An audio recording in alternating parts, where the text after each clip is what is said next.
Doctor Bhimrao Ambedkar, जिन्हें प्यार से बाबा साहेब कहा जाता है, भारतीय संविधान के मुख्य वास्तुकार थे। उनकी कहानी भारत के इतिहास में एक प्रेरणादायक अध्याय है। आइए इसे कहानी के रूप में समझते हैं। कहानी। भारतीय संविधान का जन्म बहुत समय पहले भारत एक ऐसा देश था जहाँ कई तरह की समस्याएं थीं। अंग्रेजों का शासन था और लोग स्वतंत्रता के लिए लड़ रहे थे। जातिवाद, भेदभाव और गरीबी ने समाज को कमजोर कर दिया था।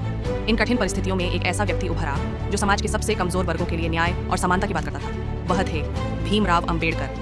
बालपन की चुनौतियां। भीमराव का जन्म 14 अप्रैल 1991 को एक गरीब दलित परिवार में हुआ था। उस समय दलितों को समाज में निचले स्तर पर रखा जाता था।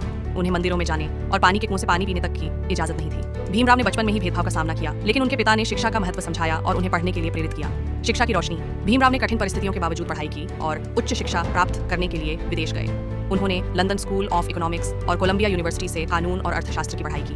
जब वे वापस लौटे तो उन्होंने भारत के दलितों और शोषित वर्गों के लिए आवाज उठाई। संविधान निर्माण 1947 में जब भारत आजाद हुआ तो देश को एक संविधान की जरूरत थी जो सभी को समान अधिकार दे सके। अंबेडकर को इस महत्वपूर्ण कार्य की जिम्मेदारी सौंपी गई। उन्होंने संविधान निर्माण की अध्यक्षता की और इस प्रक्रिया में उन्होंने यह सुनिश्चित किया कि हर व्यक्ति को समानता, स्वतंत्रता और न्याय मिले। संविधान की विशेषताएं। भारत का संविधान 26 जनवरी 1985 को लागू हुआ। यह दुनिया का सबसे लंबा लिखित संविधान है और इसमें सभी नागरिकों को समान अधिकार दिए गए हैं।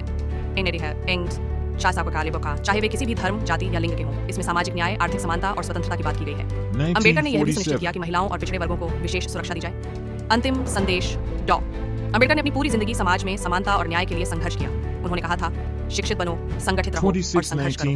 उनका सपना एक ऐसे भारत का था जहां कोई भेदभाव न हो और सभी को बराबरी का अधिकार मिले। इस तरह बाबा साहेब ने भारत को ऐसा संविधान दिया जो आज भी हर भारतीय को समानता और स्वतंत्रता का अधिकार देता है। उनका जीवन हमें यह सिखाता है कि कठिनाई कितनी भी बड़ी क्यों न हो, अगर हौसला हो तो हर मुश्किल को पार किया जा सकता है।